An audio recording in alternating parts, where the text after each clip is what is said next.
우리 하나님의 말씀 요한복음 15장 1절부터 보시겠습니다. 15장 1절. 나는 참 포도나무요 내 아버지는 농부라. 무릇 내게 붙어 있어 열매를 맺지 아니하는 가지는 아버지께서 그것을 제거해 버리시고, 무릇 열매를 맺는 가지는 더 열매를 맺게 하려 하여 그것을 깨끗하게 하시느니라. 너희는 내가 일러준 말로 이미 깨끗하여졌으니 내 안에 거하라. 나도 너희 안에 거하리라. 가지가 포도나무에 붙어있지 아니하면 스스로 열매를 맺을 수 없음같이 너희도 내 안에 있지 아니하면 그러하리라. 나는 포도나무여 너희는 가지라. 그가 내 안에 내가 그 안에 거하면 사람이 열매를 많이 맺나니 나를 떠나서는 너희가 아무것도 할 수 없음이라. 사람이 내 안에 거하지 아니하면 가지처럼 밖에 버려져 마르나니 사람들이 그것을 모아다가 불에 던져 사르느니라.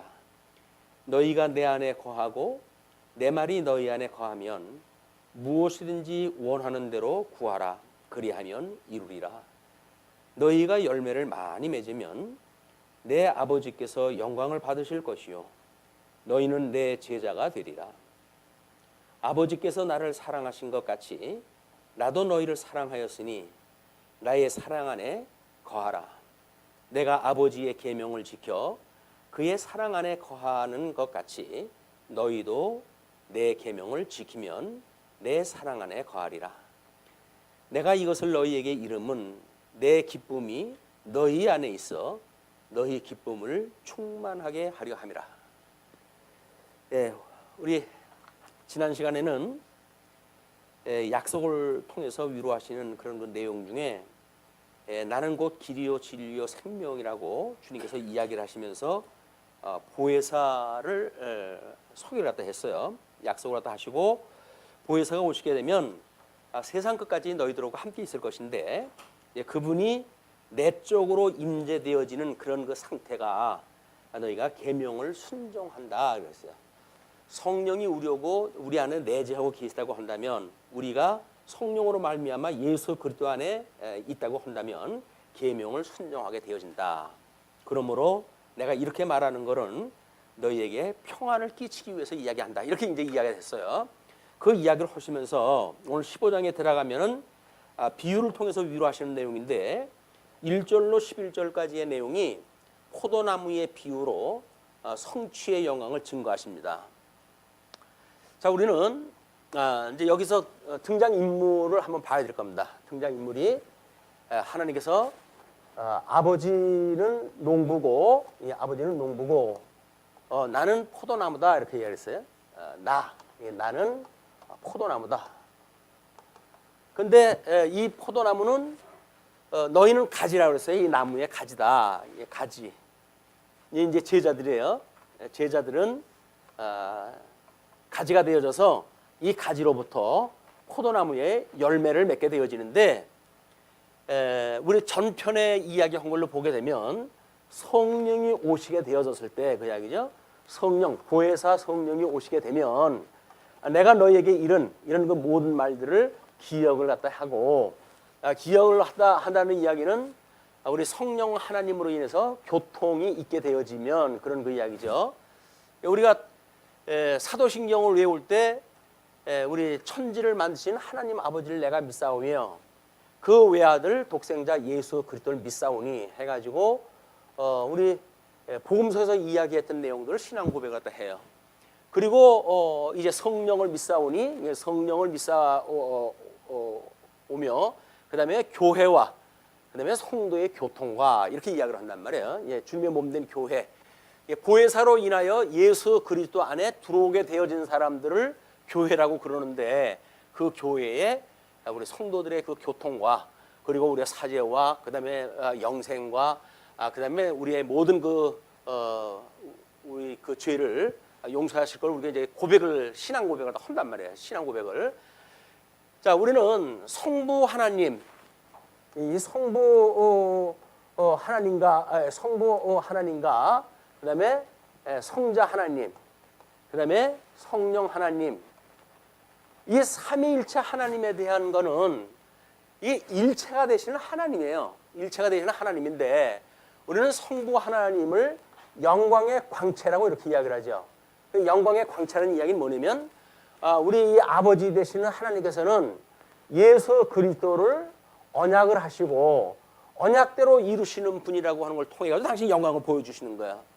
자, 우리 이 성자 예수님이신 예수 그리스도는 영광의 이 본체라고 그랬어요. 본체, 영광의 본체가 되시고, 그다음에 예수 그리스도는 영광의 광채가 되어진다고 이렇게 이야기했죠. 이 영광의 광채가 되어지는데 하나님의 본체의 영광으로부터 빛으로 비춰지는 광채로 오셨던 예수님은 보혜사 성령을 약속을 하시고, 그리고 주님의 몸된 교회를 약속을 하시고, 그리고 음부의 권세가 무너뜨리지 못하는 교회를 세우시겠다고 약속을 하시고, 그리고 이 약속을 이루시는 거예요.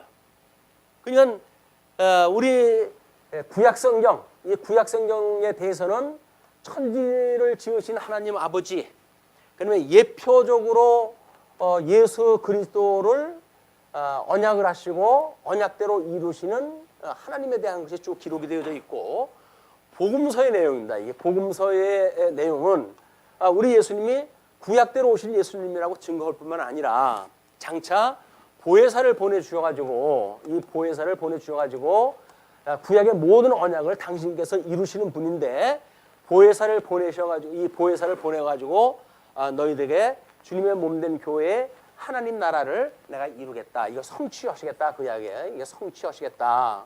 그러니까는 삼위일체 하나님은 영광의 본체가 되시는 하나님을 그걸 비치는 그대로 해가지고 광채가 되시고, 그 광채는 이게 영광의 능력으로 해가지고 이런 역사를 지금 보이겠다는 거야. 이 성령의 능력으로 이제 역사가 보이는 것이 뭐냐면, 이게 부름받은 성도들이에요. 부름받은 성도들은 우리 죄에 죽었던 우리들인데, 이 사망 권세 아래 종로로 탄 우리들을 우리 이 성령께서 우리를 살리시고, 그리고 예수 그리스도 안으로 인도하다 하셔요. 그걸 우리 지난 시간에는 예수님께서 나에게로 너를 이끌리라 이렇게 이야기를 하시잖아요. 이거는 우리가 이끌림을 받는 것은 성자 하나님이신 예수 그리스도께서 보혜사 성령을 보내주셔가지고 말씀을 기억나게 하고, 그리고 하나님이 일렀던 말씀을 우리가 깨닫고, 그리고 우리의 죄로부터 구원을 받는 역사가 이제 일어나게 하시는 거예요. 그걸 우리 성령 하나님의 인식이다 이렇게 얘기합니다. 인식 체계. 하나님이 어떠한 분인가를 깨닫게 하시는 역사. 우리는 전 인격적으로 예수님을 깨달아 알고 믿어 경외하게 하시는 것까지 이게 성령께서 하시는 일인데, 성령께서 하신단 말이에요. 지금 1절서부터 11절까지 이야기는 그 이야기예요. 아버지는 농부고 나는 포도나무고, 그 다음에 너희는 가지다. 근데 이 가지가 열매를 맺지 않으면 너희들은 이 하나님하고는 아무 상관이 없고 나와도 상관이 없다, 그런 그 이야기거든요. 그래서 내가 그 가지를 밖에다 이걸 내어버려 둘 건데, 그렇게 했을 때 사람들이 그걸 주워다가 불로 태운다, 그런 그 이야기예요. 거기에 심판이 이제 임하게 되어진다는 거를 그런 포도나무 예를 들어가지고 이제 설명하다 한 거예요. 11절까지가. 그냥 우리는 1절서부터 11절까지 내용을 보고 이거는 우리 십계명에서도 제1계명서부터 상계명까지를 성부 하나님, 성자 하나님, 성령 하나님에 대한 계명으로 우리 이야기를 했어요. 그걸 대신계명이라고 이렇게 이야기했죠. 이 대신계명은 이 안에 안식일을 거룩히 하라, 거룩히 지키라 라고 하는 걸 통해 가지고, 이 대신계명에 의해 가지고 하나님에게 복받은 자, 그 다음에 이어서 죽었던 우리를 불려드린 자, 그런데 은혜를 입은 자들이 안식에 거하게 되어지는 것이 우리가 대신계명이라고 이렇게 이야기를 했어요. 그 다음에 이제 대인계명이 여기 이제 다섯 번째 계명으로부터 10번째 계명이 대인계명에 대한 이야기인데, 그 대인계명을 우리가 제자들이 성령 안에서 어떻게 연합하고 어떻게 교제를 나누고 어떻게 교통하고 라고 하는 것이 5계명서부터 10계명까지 이야기를 하고 그랬단 말이에요. 그러니까 지금 1절서부터 11절까지 내용을 가지고는 우리는 우리 삼위일체 하나님이 우리를 이렇게 섭리하시는구나 라고 하는 것이 이제 그냥 설명이 되어질 거예요. 설명이 되어지니까 그냥 본문만 읽으면 그렇게 되어지게끔 되어 있습니다. 그래서 나는 포도나무고 내 아버지는 농부다. 그리고 무릇 내게 붙어 있어 열매를 맺지 아니하는 가지는 아버지께서 그것을 제거해 버리시고, 그리고 무릇 열매를 맺는 가지는 더 열매를 맺게 하려 그것을 깨끗하게 하시느니라. 그건 뭐 포도나무 전지를 갖다 한다든가 이런 깨끗한 손질을 갖다 봐가지고 더 많은 열매를 맺게 하시겠다는 이야기죠. 근데 그렇게 하시는데 너희는 내가 일러준 말로 이미 깨끗하여졌다. 이건 우리가 이제 유월절을 지키시면서 제자들의 발을 씻겨주시는 그런 예를 들어가지고 설명하는 내용이에요. 그러니까 너희는 이제 나로 하여금 깨끗게 되어졌다. 유월절을 지키는 예수 그리스도를 소개함으로 해가지고 너희는 유월절에 그 어린 양의 피가 이스라엘 백성들의 모든 죄를 건너뛰듯이 너희는 이제 그 죄의 종이 아니야. 너는 깨끗하게 되어진 거야. 라고 한 걸 이야기한 거예요. 우리는 다 이제 구원받은 사람들이에요. 예수님으로 인해서 예수님의 보혈의 공로가 우리를 구원을 갖다 하셔서 예수님 안에 새 생명을 가지고 살아가게 되어졌단 말이에요. 그러니까 너희는 그렇게 내가 일러준 말로 깨끗하게 졌으니 내 안에 거하라. 내 안에 지금 예수님 안에 있기 때문에 우리가 깨끗해진 건데 예수님께서 그렇게 되어졌다고 하는 것을 이유로 해가지고 너희는 이제 내 안에 너희가 내 안에 있지 아니하면 뿐만 아니라 너희가 포도나무에 붙어 있지 아니하면 스스로 열매를 맺을 수 없음 같이 너희도 내 안에 있지 아니하면 그라 아니라.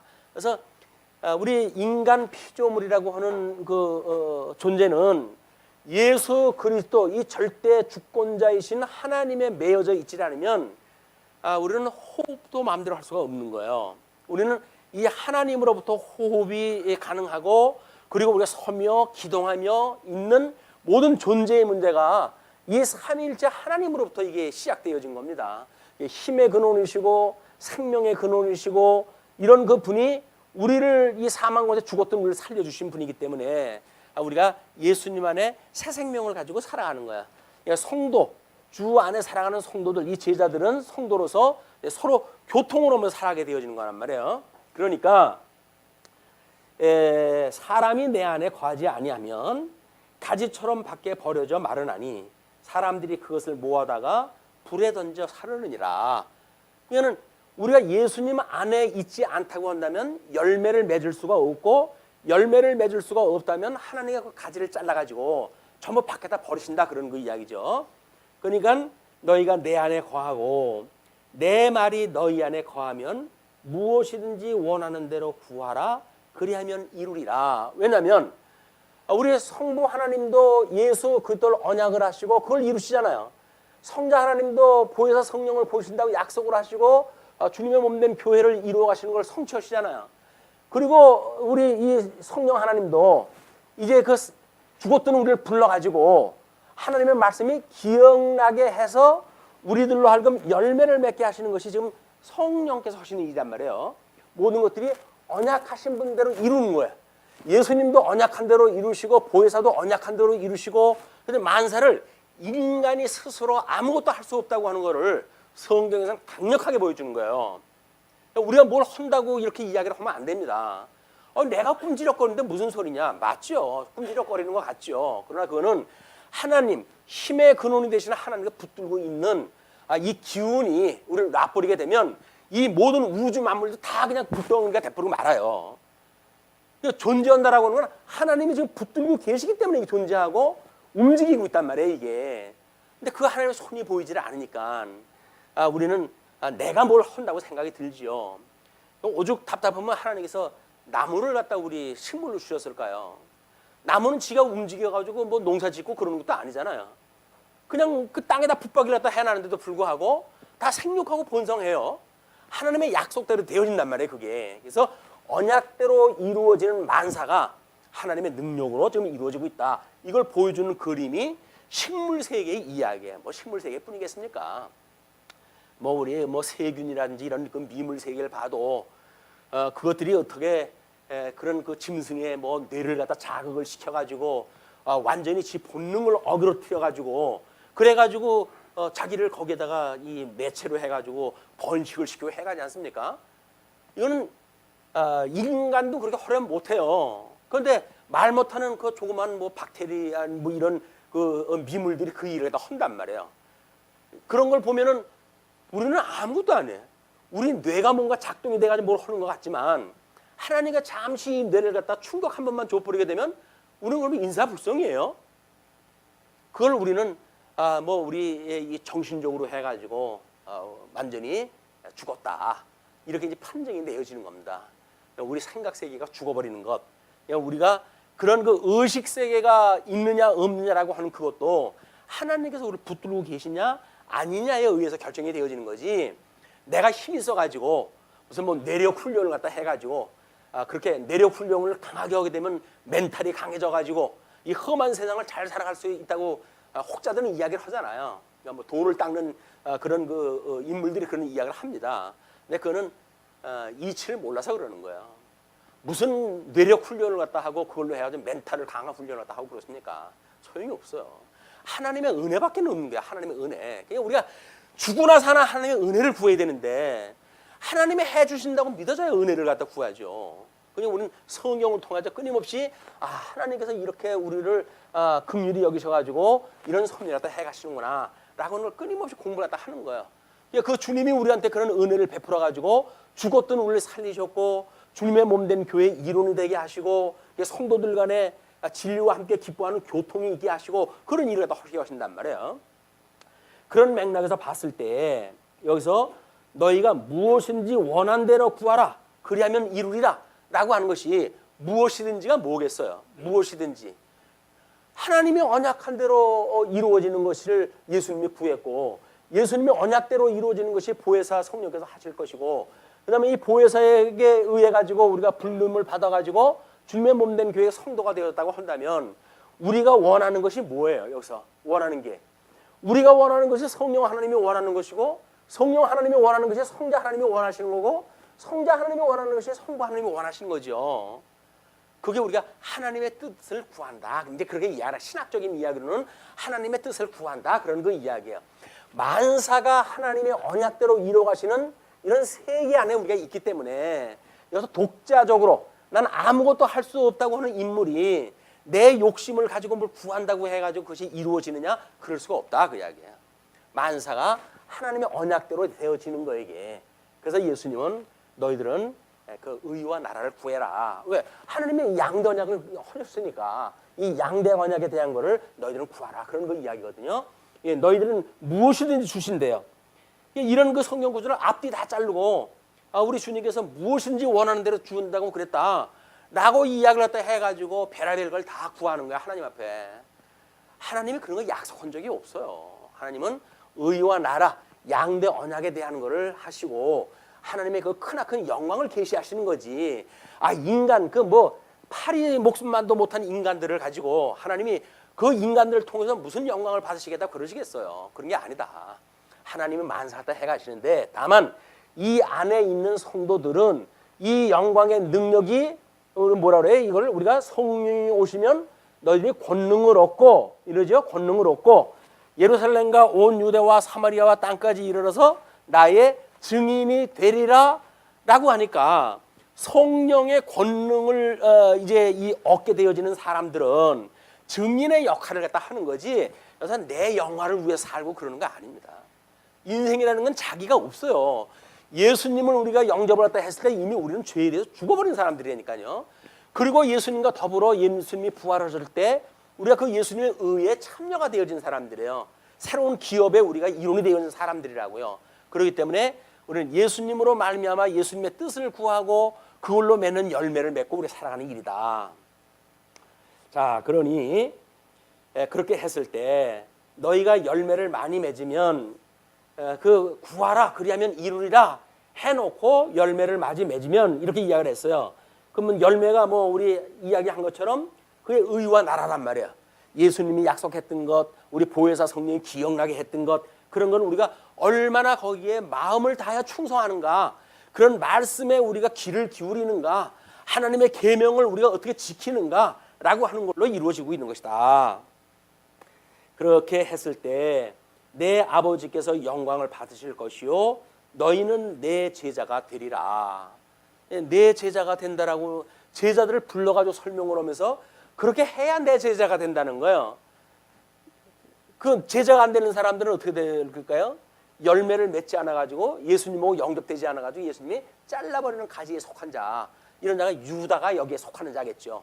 예수님한테 불림을 받았지만 열매를 맺지 못하고 결국은 예수님을 팔아먹는 일을 하니까 예수님께서 그거를 열매 맺지 않는 가지를 잘라버리잖아요. 가룟 유다를 이제 그 사망에다 내어줘 버린단 말이에요. 그것이 이 가지를 잘라버리는 그런 그 일이다. 근데 우리가 이제 예정론을 잘못 알게 되면 마치 우리 예정되어졌는데 그러면 우리 구원의 확신을 어떻게 합니까? 이렇게 생각을 하잖아요. 구원의 확신이 뭐라고 그랬죠?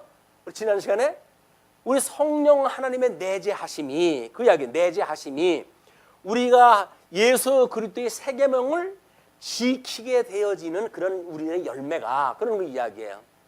예수님은 이 계명을 다 지키셔가지고 이제 온전케 했잖아요.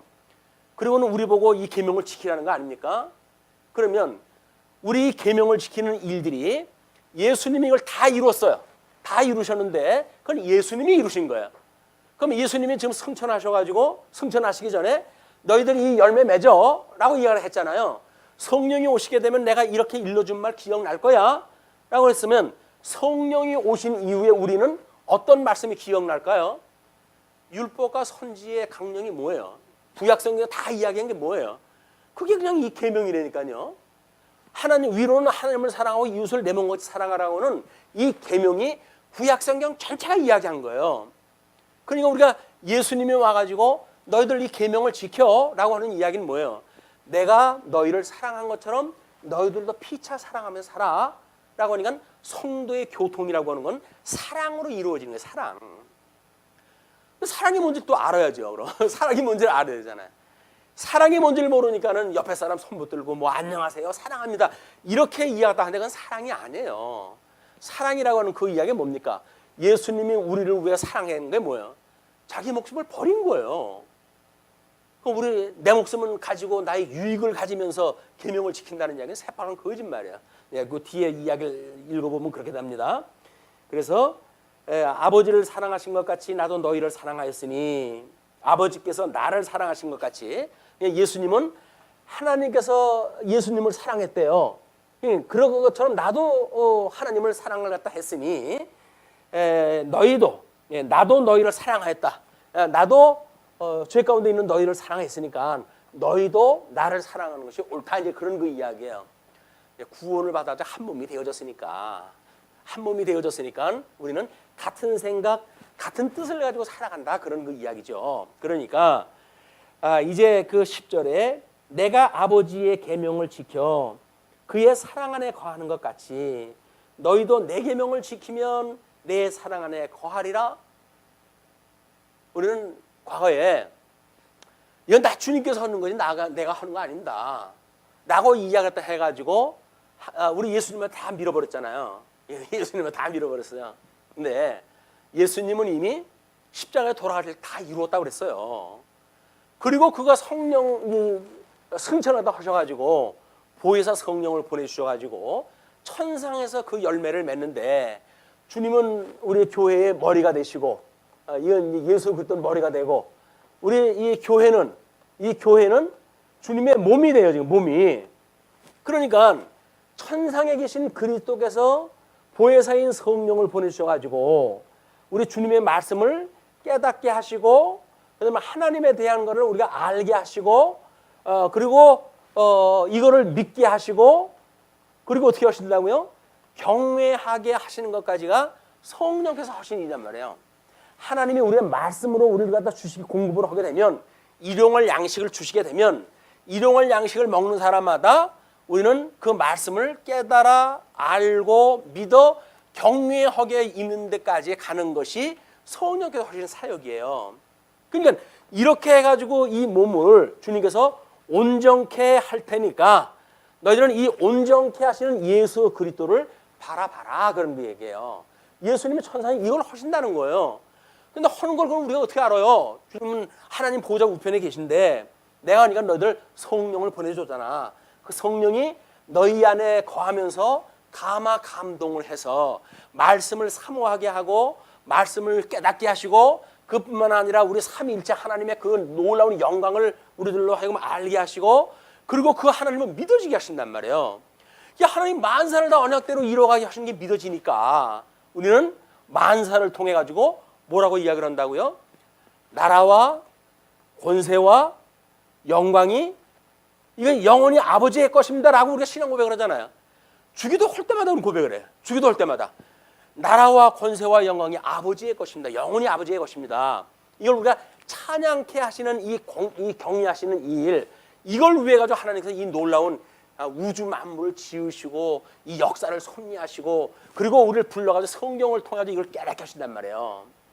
우주 만물이 다 우리를 위해서 만드신 게 하나님께서 하나님의 자녀를 위해서 이게 만드셔 놓으셨다. 다른 사람들은 그냥 나중에 이제 심판하실 때 소시지 감으로 쓸 거예요. 이건 이제 그 사람들한테는 우리는 깨달아 알고 믿어지는 이런 계시를 위하여 하나님께 주신 것이다.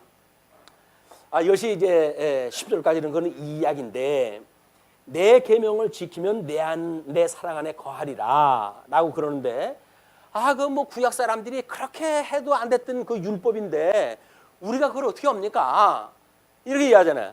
이 사람들은 이걸 억지로 이걸 율법이라고 하는 법의 계명에 억눌려 가지고 이걸 해왔는데도 불구하고 예수님이 이걸 다 정죄를 하고 주님께서 그걸 이루었다고 그러시면서 우리 복은 이걸 어떻게 하란 말입니까?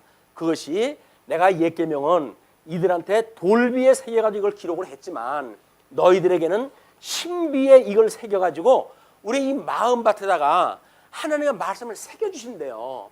이 마음이 하나님의 말씀만 들면서 꿈틀꿈틀 거려가지고 감동이 일어나는 거예요. 말씀을 듣고는 주님의 은혜가 나를 이렇게 살리셨군요 라고 하는 이 은혜로 인해 가지고 심령의 평강, 세상에서는 이루 말할 수 없는 그 환난을 받는데도 불구하고 이 평강을 우리가 누리고 있다고 하는 그것이 끊임없이 우리 성경을 통해 이루어지는 일이란 말이에요.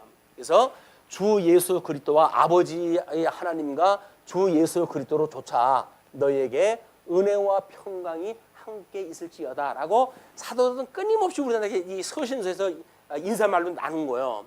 우리가 구할 게 뭡니까? 은혜와 평강이라니까요. 우리 하나님께서 우리에게 은혜를 주셔야 이 은혜를 깨닫게 되어지고 은혜를 깨닫게 되어지게 되면 이제는 더 이상 죄가 나를 좌우할 수 없구나. 나는 죄로부터 진정 자유로운 자라구나. 그래서 능동적으로 우리는 하나님의 선한 일을 해가게 되어진단 말이에요. 세상에서는 끊임없이 사단이 우리를 공격해보죠. 너 죄인 아니야? 라고 이야기했을 때에도 우리는 예수님이 나를 대신해서 대속죄를 갖다 지셨는데 네가 감히 뭔데 나의 죄를 들쳐? 라고 하는 사면받은 자로서의 자유가 있어야 되는 거예요. 뭐 이번에 문정권에서 뭐 처음 이제 사면에 대한 걸 이야기를 한다는데 대통령이 사면권이 있는 거예요. 그러니까 대통령이 사면을 갖다 해주게 되면 뭐 법원에서 뭐 그 사람의 형량이 얼마가 됐던 그거 다 소용이 없어요. 왜? 이미 대통령이 그 사람의 모든 죄를 용서를 다 해버렸거든요. 우리는 성령 하나님께서 우리의 모든 죄, 예수님이 우리 죄를 위해 십자가에 못 박아 죽으셨고 성령 하나님은 끝없이 이걸 깨닫게 하신단 말이에요. 그런데 우리는 죄의식에 얽매여가지고 살아가는 거는 이 은혜를 누릴 수가 없어요. 왜? 끊임없이 이거 해야 되는데 못했고 뭐 이런 죄책감에 우리가 쪄들어 살고 있는데 그렇지가 않다. 우리는 죄 안에 이 죄로부터 진정한 자유를 얻은 사람들이기 때문에 이걸 거룩하게 구별되어졌기 때문에 뭐라고 그래요? 이거를 몸에 있는 사람들을 거룩한 무리라고 한단 말이에요. 거룩한 무리. 우리는 거룩한 무리들인 거예요.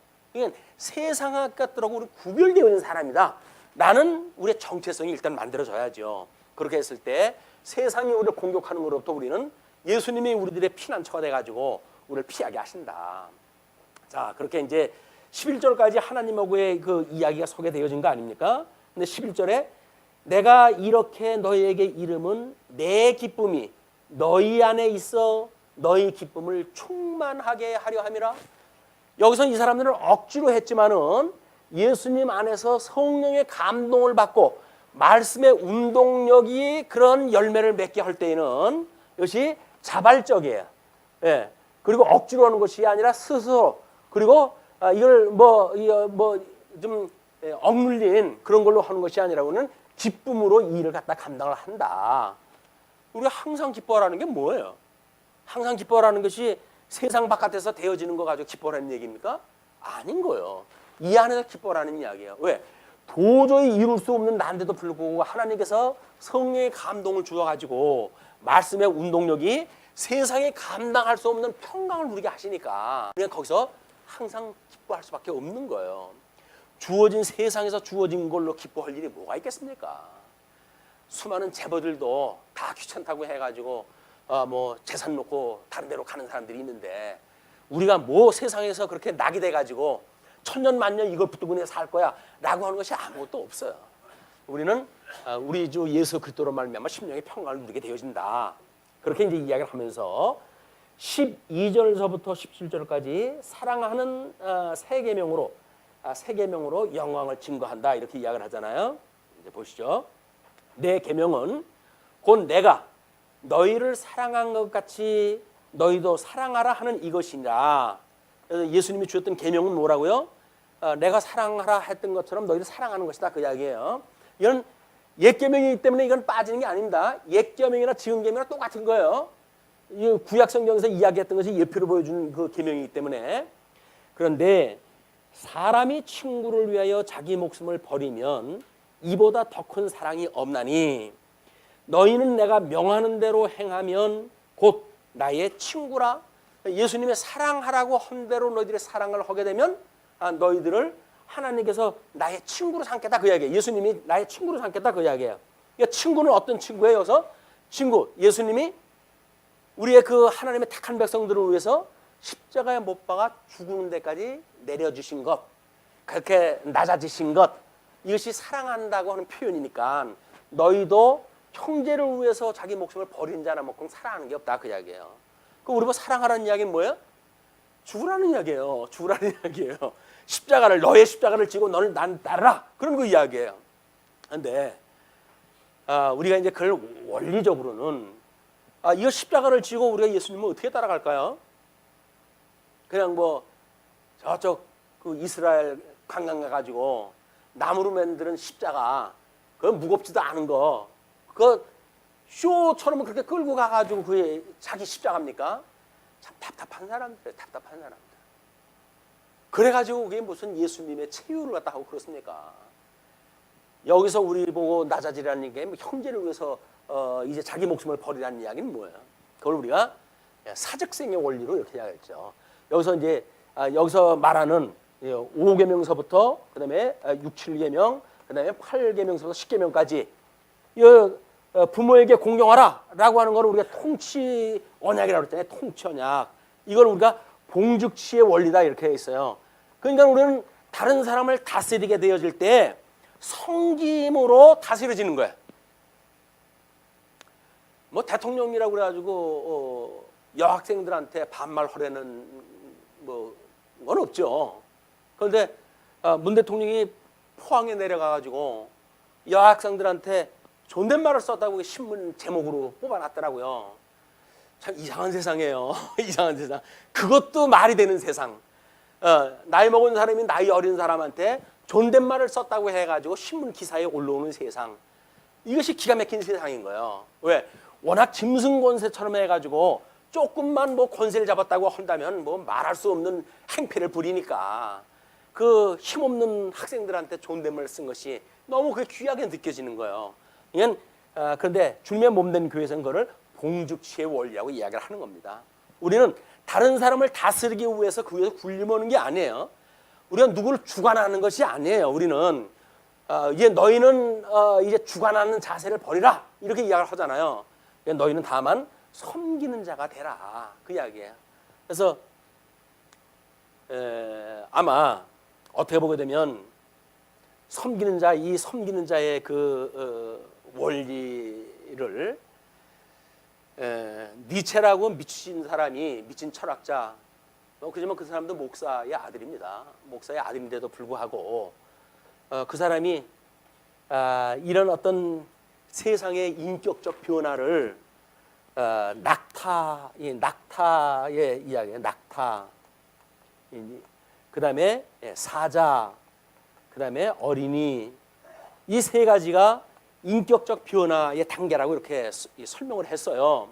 왜냐하면 이 낙타라고 하는 거는 순종도가 높은 거 아니에요. 이제 짐승이 열사의 그 뜨거운 바람에서도 자주간 주인의 명령에 굴복하는 것이 낙타고, 우리는 또 뭐 낙타 무릎이라고 하죠. 기도 많이 하는 사람들 무릎에 굳은 살 되겠다고 해가지고 낙타와 같은 이제 그런 걸 자랑하고 그러지 않았어요. 목사의 아들로 태어나가지고 낙타의 무릎을 하고 있는 그 부모님들의 경건한 부모님들이 얼마나 신앙생활을 해 갔는가가 니체에 그대로 영향을 미쳤겠죠.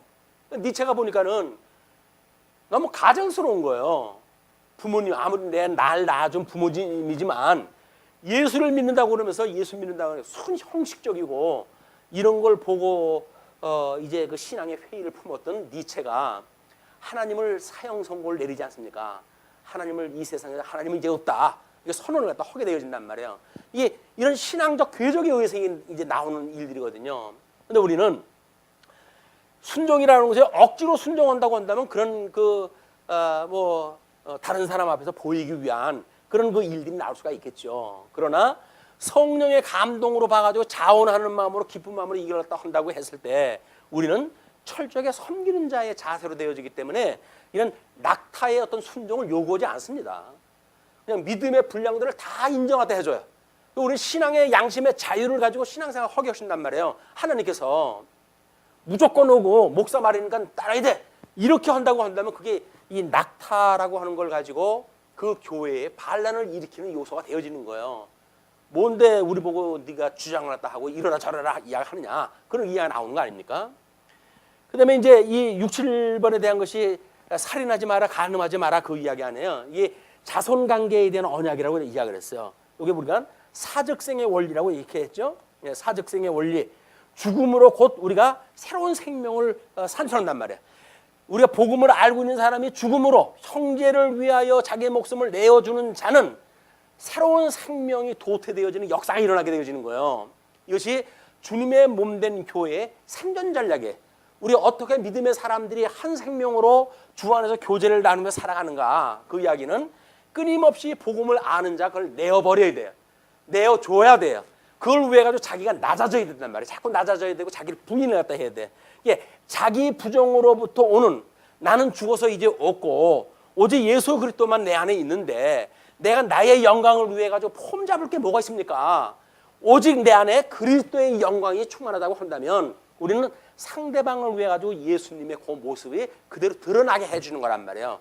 내 욕심을 따라 살지 않고 오직 예수 그리스도께서 우리한테 지키라고 했던 계명, 그 말씀을 따라 가지고 끊임없이 나를 죽이는 거야. 나를 부인하는 거야. 우리는 나를 부인하게 되면 내가 없어지니까 무슨 그 맛으로 삽니까?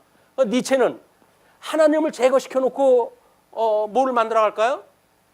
그럼 할 수 없이 이제는 하나님이 없으니까 세상밖에 없잖아요. 세상에 자기 중심으로 해가지고 이것이 이제 역사가 돌아갈 거 아닙니까? 그렇기 때문에 이 자손 언약에 대한 모든 그런 계명들이 자기 목숨을 내어주지 않는 그런 신앙생활을 통해 가지고 그는 이건 필요가 없다. 거기서 살려고 한다면 굴림하면서 살아야 돼. 이래가지고 모든 걸 갖다가 이 뭐 사자는 뭐 토끼를 사냥하는데 80%가 실패를 합니다. 실패를 갖다 한대요. 그런다고 해가지고 비굴 하지 않아요. 이 사자가. 그리고 배가 부르게 되면 먹잇거리가 앞에서 왔다 갔다 해도 신경도 안 써요. 왜? 자기 배가 부르니까. 자기 마음대로야. 사자는 먹고 싶으면 뭐 큰 놈 잡아먹고 뭐 배부르게 되면 뭐 앞에서 놀든 말든 신경도 안 쓰고, 이게 사자란 말이에요. 이게 낙타라고 하는 인격으로부터 한 단계 성장하는 사자의 인격으로 성장한 거죠. 왜? 자기가 싫다 하면 싫은 거니까. 우리는 싫은 거를 싫다고 표현을 못 하잖아요. 왜? 그러면은 세상에서 왕따를 당하니까. 그러니까 사회의 어떤 그런 도덕률에 의해 가지고 매어져 가지고 신앙생활을 해야 된단 말이에요. 교회에서 뭐라고 이야기하는가에 따라서 우리는 교회 신앙생활도 해야 돼요. 다른 사람이 다 예하는데 아니요라고 하면 지켜버리잖아요. 이게 회의 때 가하면 예하세요? 아니면 아니라 하세요? 끊임없이 물어보는 이유예요. 여러분들은 신앙의 자유를 가졌습니다. 그러니까 아니면 아니라고 하세요라고 이야기하는데도 아니라고 하는 사람은 없어요. 그 나중에 뒤에 가지고 뭐 꿍강꿍강 해가면서 뭐 그게 아닌데 어쩐다 해가지고 불만불평하고. 근데 사자는 그러질 않아요. 비굴하진 않아요. 현장에서 아니면 아니고 기면 긴 거예요. 이것이 인격적으로 성장했다는 그런 그 이야기거든요. 그런데 8단계, 10단계 이제 이것에 우리는 뭐라 그래요? 이걸 연즉보의 원리라고 이렇게 이야기했어요. 연즉보의 원리. 예, 버릴 연자, 보탤 보자. 이 교회에서 이야기하는 연보란 말이에요. 연보. 그러니까 우리는 경제 생활에 관한 한 내 거를 버리는 거예요. 버리는 거. 버림으로 해가지고 그걸로 이 어떤 경제적으로 평균을 이루고 주님의 말씀을 이루게 되어지는 생명의 역사를 우리는 배우게 되어 있단 말이야.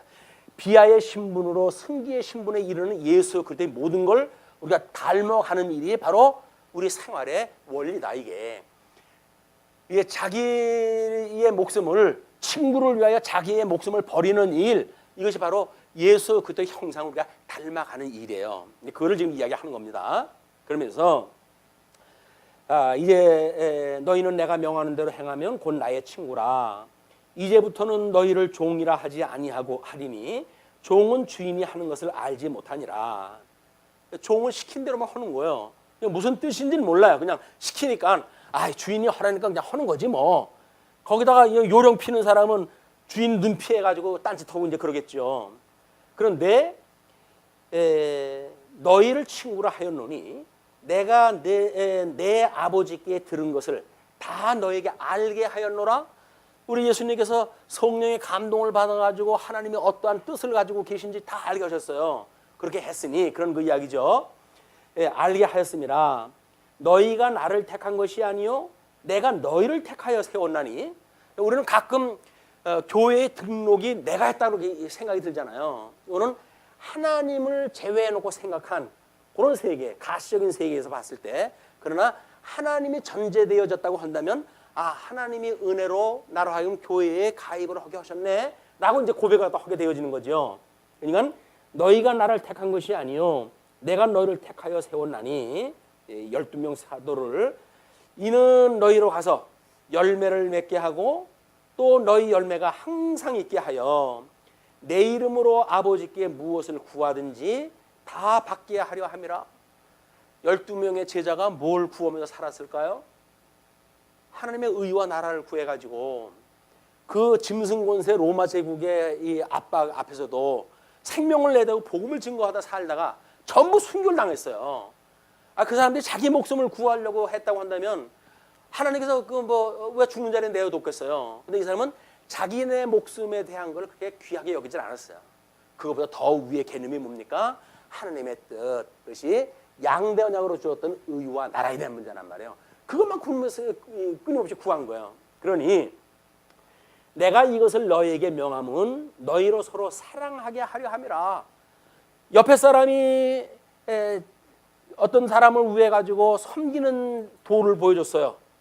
우리는 예수님이 저런 모습으로 우리를 갖다 섬겼는데 저분이 저런 모습으로 섬겼네.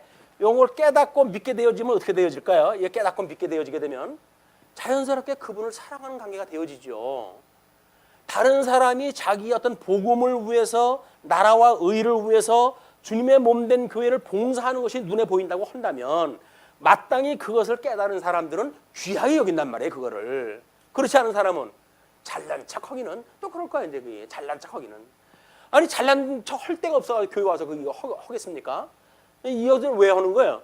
그의 의와 나라를 위해서 하나님의 뜻을 구하면서 이거를 배워가는 일이란 말이에요. 이걸 우리가 끊임없이 배우고 익히는 공부가 다 해가는 일이기 때문에 그런 모습이 보이게 되어지게 되면 참 귀하다. 내가 못하는 일을 저분은 하시네. 그래서 그분을 공경하고 존경하고 이런 것이 만들어지는 거예요. 장로님이라고 한다면 장로님이 여러 가지 여건을 가지고 많은 성도들을 섬기는 그런 그 일을 갖다 했을 때 그분이 노년에 이르게 됐을 때 어떻게 해요? 젊은 사람들이 그분을 존경하는 거예요. 이거는 교회에 그냥 나이만 먹어가는 것이 어른이 돼가는 게 아니라 얼마만큼 헌신했는가 그런 것들이 우리의 그 후배들한테 귀감이 되어진다. 세상에도 그러지 않습니까? 우리 부모님들이 나를 위해 가지고 얼마나 노고의 삶을 사셨는지를 깨닫게 되어지는 날 우리는 그걸 철들었다 이렇게 이야기해요. 그때서 그것이 우리가 자라기 전이나 후나 깨닫기 전이나 후나 부모님들이 우리를 위해서 살아간 생들이 아닙니까? 근데 왜 그게 깨달은 이후 우리는 비로소 그럴까요? 그전에도 그랬었는데 깨닫지를 못했기 때문에 그런 거거든요. 하나님의 말씀도 깨닫기 전에는 예수님이 너를 위해서 십자가에 못 박아 죽으셨다 그래도 언제 내가 뭐 내 죄 구해달라고 그랬나? 당신이 좋아서 했으면 자기가 된 거지? 라고 이야기한단 말이에요. 근데 이 깨달아지게 되면 어떻게 나 같은 이 미물만도 못한 내 인생을 위하여 주님께서 십자가를 지셨는가 라고 하는 은혜의 감동이 우리들로 하여금 이 속에서 샘솟게 만든단 말이에요. 이 활동력, 우리 이 말씀 운동이라고 하는 것이 이 에네르기라고 그러지 않았어요. 이런 어떤 운동력에 의해 가지고 이 일들을 하게 하신다. 자, 그러면서 세상이 너희를 미워하면 너희보다 먼저 나를 미워한 줄 알아? 세상이 지금 너희를 이제 나는 하늘나라 가고 없을 테니까 너희들이 세상이 너희들을 공격할 거야, 너를 미워할 거야. 그렇다고 한다면 너희보다 내가 나를 먼저 이제 미워했는 줄 알아라. 그런 그 이야기죠. 18절서부터는 지금 세상에서 받을 핍박을 통해서 영광을 증거하는 내용이기 때문에 주보의 아래표에 있는 내용이 18절서부터 27절까지의 그 내용들 얼마나 핍박을 받는지. 그래서 우리 주님께서 우리들한테 뭐라 그랬어요? 너희들이 성령이 오시게 되면 권능을 얻고 땅끝까지 나의 증인이 될 것이야 라고 하는데 이 증인의 역할을 갖다 하는 것이 예수님께서는 지금 이렇게 사랑하라 라고 하는 걸로 보여주라고 그러지 않았어요? 사랑. 이 사랑이라고 하는 걸 뭘로 나와요? 외부로부터 끊임없이 음부의 공격이 있었을 때 이 음부의 공격으로부터 얼마나 이거를 방어할 수 있는 방패 역할을 해주는가. 이 사람들이 성도를 사랑하는 거예요. 여기서 듣기 좋은 이야기 해가지고 그 인심을 갖다 얻는 게 아니라니까요. 지금 이단이 날뛰고 그러잖아요. 성경관이 잘못되어져 가지고 오해를 갖다 해가지고 지네들 멋대로 신간을 만들어내고 그래가지고 진리 공격을 해온단 말이에요. 그럴 때 목사가 이거를 성경을 연구해가지고 그건 아닙니다 라고 이분들을 지켜줘야 이게 사랑을 갖다 하는 거예요. 그럼 우리 예수님이 부활하셔가지고 제자들이 다시 고기 잡으러 갔잖아요. 아유 뭐 다 끝났다 이제 뭐 주님도 뭐 그렇게 되고 야 고기나 잡으러 가자. 그래도 입이 포도청인데 먹고 살아야지 어떡하냐 해가지고 다시 그 생업으로 갔어요 그 사람들이. 그래가지고 이 그물을 치고 있는데 예수님이 와가지고 많이 잡았냐? 물어보시는 거예요 예수님이. 그러니까 베드로가 제일 먼저 이제 알아보고 바다로 뛰어들잖아요. 뛰어드는 데는 뭐 1등이니까 늘 우리 베드로가 1등 갖다 해가지고 주님한테 와가지고 주님 이제 왔어요. 그래서 그때 그물을 거기 내리지 말고 옆에서 내려가지고 몇 마리 잡았다 그랬어요. 그때가 그게 154마리 3마리예요. 거기에 그 볼펜에 나와져 있는 그 숫자입니다. 그러니까 그게 왜 그 사람은 153이라고 하는 걸 볼펜에다가 자기의 상표로 찍었는가? 이런 복음적인 의미를 가지고 끊임없이 기억하고 싶은 거예요. 그런 사업을 통해 가지고 나는 그걸 끊임없이 기억을 할 거야. 우리 주님이 그런 열매를 맺게 하는 게 주님의 역사야 라고 하는 걸 끊임없이 기억하기 위해 가지고 자기가 생산하는 제품에다가 그 153이라고 하는 숫자를 갖다 새겨놓은 거예요. 이건 저 해석입니다. 그 사람은 어떤 의미를 했는지 모르겠지만 저는 그런 해석이에요. 이렇게 했는데 그러면 우리 이 음부의 권세가 끊임없이 지금 진리를 갖다가 왜곡시키는 현상들이 일어나잖아요. 그렇게 하기 위해 가지고 예수님이 그를 불러요. 베드로야 이제 그래가지고 고기를 생선을 굽고 떡을 구워가지고 나눠줘요. 이제 우리 성찬식 했던 것처럼 이제 나눠준 거예요. 나눠주면서 묻습니다 베드로한테. 베드로야, 너 우리 예수 그리스도께서 나 사랑해? 라고 물어봤어요. 근데 얼마 전에 베드로가 예수님 잡히실 때 그 뭐 젊은 노비 앞에서도 저주를 갖다 하면서 예수님 부인했던 사람 아니에요. 근데 예수님이 너 나 사랑해? 라고 물어봤어요. 그때 민망해가지고 제가 주께서 사랑하는 줄 주께서 아시잖아요 라고 이야기를 했어요. 예수님께서 그래? 그럼 내 양을 먹이라고 이렇게 해. 내 양을 먹이라. 주님의 양을 먹이라는 이야기예요. 그리고 또 한번 물어요. 베드로야 너 나 사랑해? 물론 원어로 해가지고 사랑이라고 하는 개념이 달라요. 예수님이 물었던 사랑에 대한 개념과 베드로가 대답했던 사랑의 개념이 달라요. 그거는 염치 없는 베드로의 어떤 그런 이제 뭐 생각 세계가 들어가져 있는 내용입니다. 근데 예수님께 너 나 사랑을 갖다 해? 예수님께서 베드로가 제가 주님 사랑을 주님께서 아시잖아요. 라고 그랬더니 내 양을 치라라고 그래. 치라. 그리고 또 한 번 물어봐요. 너 나를 사랑해? 세 번째 물어보니까는 자기가 닭이 울기 전에 세 번 부인했던 것이 생각이 날 거 아니에요. 딱 겹쳐지면서 주님 참 질기네. 이거 꼭 짚고 넘어가네. 라고 했는지 민망해가지고 제가 주님을 사랑하는 줄 주님께서 아시지 않습니까? 라고 이야기를 해요. 저는 믿음으로 해가지고 가르쳐줬던 대로 했지. 제가 성령이 안 오기 때문에 주님이 나를 통해가지고 그런 시험을 한 거에 제가 주님께서 용서하시지 않는 분은 아니잖아요. 그런 그 이야기인지 나를 사랑하는 주를 사랑하는 줄 주께서 아시잖아요. 라고 이야기를 했더니 내 양을 먹이라 이렇게 이야기합니다. 이게 주님의 몸된 교회가 지켜나가야 될 일이에요. 사랑하는 자들끼리 지켜나가야 될 일이에요. 그걸 교회의 표지라고 이렇게 해요. 교회의 표지. 자, 교회의 표지. 제일 먼저 양을 먹이라는 건 누가 한다고요? 목사직을 가진 사람들이 이걸 해야죠.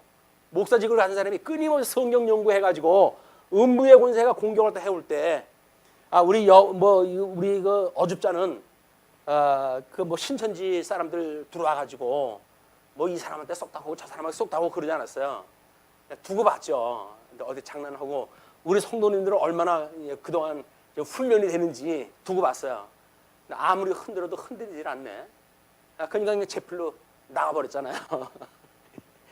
이게 제가 사랑했다고 하는 증거예요. 내가 성도님을 사랑해가지고 진리 체계를 굳게 만들었고 이렇게 해가지고 전해드렸고 이런 수고로 인해가지고 여러분들이 굳게 만들어져서 이런 음부의 권세가 공격을 했다 해오는 것을 단호히 방어하다 했던 일들, 이런 게 사랑하는 관계란 말이에요. 자, 우리 치라고 하는 그 이야기를 뭐라 그랬어요? 이거는 장로님들이 하는 거예요. 장로님들.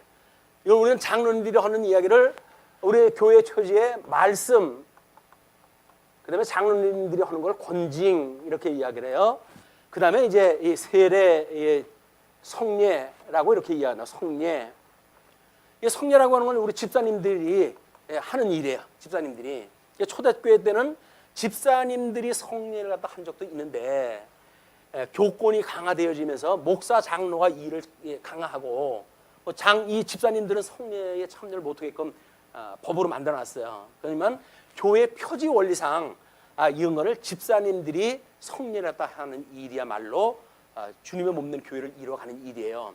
이거는 물론 집사님들이 하기 때문에 십자가의 도, 우리 그런 거를 가르쳐줘 가지고 초보로 인도하다 해가지고 이끌어드리는 사람들의 이야기죠. 그러나 교중에 들어오게 되면 더욱 단단한 음식을 먹을 수 있게끔 이 음식이 준비가 돼야 되는 거예요. 전도할 적에는 쉬운 걸로 전도해야죠. 예수 믿으면 구원받아요. 이런 걸 구원받다 해야지. 여기서 칼빈이 어떻고 예정론이 어떻고 이런 이야기하면은 그건 전도 안 돼요. 전도는 그냥 쉽게 하는 거예요. 우리 성례를 베풀듯이 가장 무식한 자들한테 복음을 증거하는 거 아니에요. 가장 무식한 사람들한테 복음을 증거하는 거니까 예수님 믿어야 구원받아요. 예수님이 우리 죄를 대신해서 돌아가셨어요. 라고는 성례에 준하는 그런 복음을 증거를 갖다 하는 일이 집사님들이 하는 일이란 말이에요.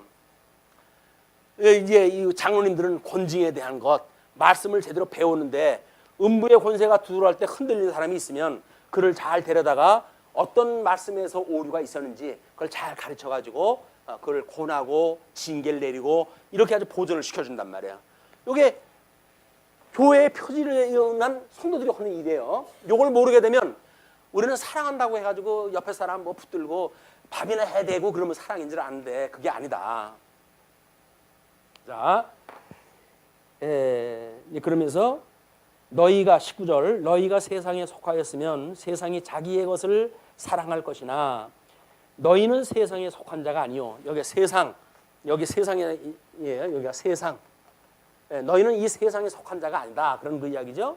그러면서 도리어 내가 너희를 세상에서 택하였기 때문에 세상이 너희를 미워하느니라.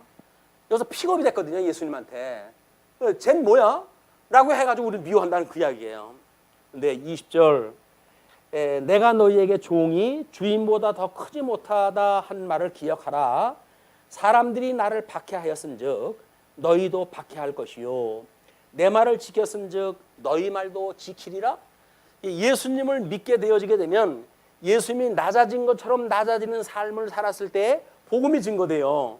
예수님이 이 높아지시는 신분에 의해 가지고 우리가 함께 높아지는 신분을 갖게 되어지게 되면 그렇게 하나님이 우리를 귀하게 여기신단 말이에요. 그래서 우리들의 이 예수님하고 우리의 같은 신분을 유지하게끔 하시는 것, 예수님과 우리를 한 몸으로 우리 주님께서 이제 만들어 가시는 일이고의 형상, 예수 그리스도의 장성한 분량에 이르기까지, 이 장성한 분량, 이 분량에 이르기까지 우리들의 이 형상을 주님께서 변화시켜 가신단 말이에요. 우리들의 모습을 창세전에 우리 세상을 질 때 누구의 형상을 따라 지음을 받았어요?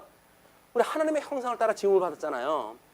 이것이 첫째 아담은 실패를 했지만 둘째 아담이신 예수님께서 우리를 당신의 형상을 닮아가도록 천상에서 일하다 하신다.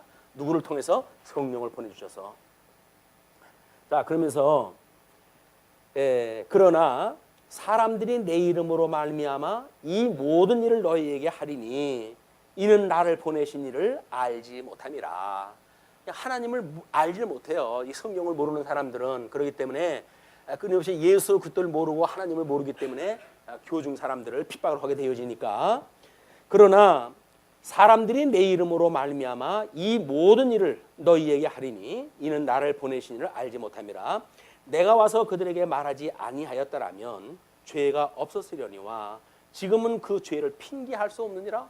예수님이 너희들이 전부 죄인이니까 나를 믿지 않으면 멸망받아 라고 이야기했다 했는데도 불구하고 그 예수님을 믿지 않기 때문에 그들한테는 죄가 그대로 있을 수밖에 없는 거예요. 핑계조차 될 수가 없어 이제는. 그래서 23절 나를 미워하는 자는 또 내 아버지를 미워하느니라. 성도를 미워하는 사람은 곧 예수님을 미워하는 거고 예수님을 미워하는 자는 하나님을 미워하는 거예요. 이게 하나야 하나.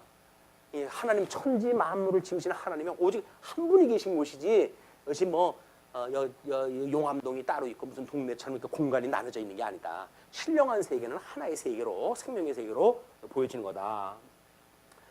그러면서 내가 아무도 못한 일을 그들 중에서 하지 아니하였더라면 그들에게 죄가 없었으려니와. 자기가 요나의 표적밖에 보일 수 없다고 하던 주님처럼 이게 십자가에 죽으시는 그런 놀라운 사건을 통해 가지고 그런 그 사역을 갖다 하셨는데 지금은 그들이 나와 내 아버지를 보았고 또 미워하였다. 그러므로 그들은 구원의 반열에 들 수가 없다. 그런 그 이야기죠. 그러면서 25절로 27절 세상을 이김을 통해 영광을 증거합니다. 그러나 이는 그들의 율법에 기록된 바 그들이 이유 없이 나를 미워하였다 함을 응하게 하려 함이라. 이건 하나님의 시편에서 뭐 몇 차례 그런 그 이야기가 나와요. 이거는 왜 그들이 예수님을 미워하는가 그런 그 이야기는 성경에 이미 기록되어져 있기 때문에 마땅히 그렇게 돼야 된다는 이야기예요. 그러니까 율법의 이 구약 성경에 언약되어진 대로 예수님은 이루어지는 분이기 때문에 그 구약대로 좀 고난을 받으실 수밖에 없는 거예요.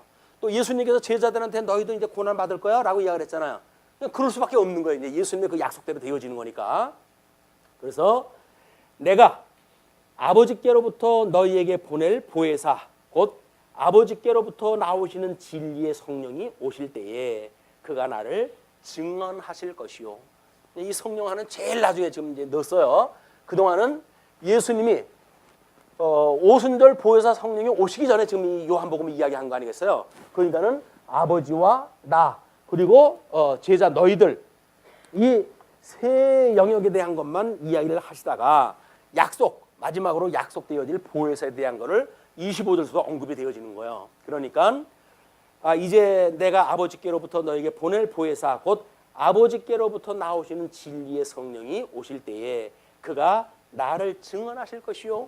우리 예수님이 이 말씀으로 증언했다 하는 거예요. 그러니까 성경 66권을 기록하는 것, 성경 모든 그 기록, 진리에 대한 기록이 뭐예요? 성령께서 하시는 거예요. 기록되어진 성경을 지금 우리들이 보는 성령으로 우리가 66권을 한 권의 책으로 이야기되어지는 이걸 누가 하는 거예요?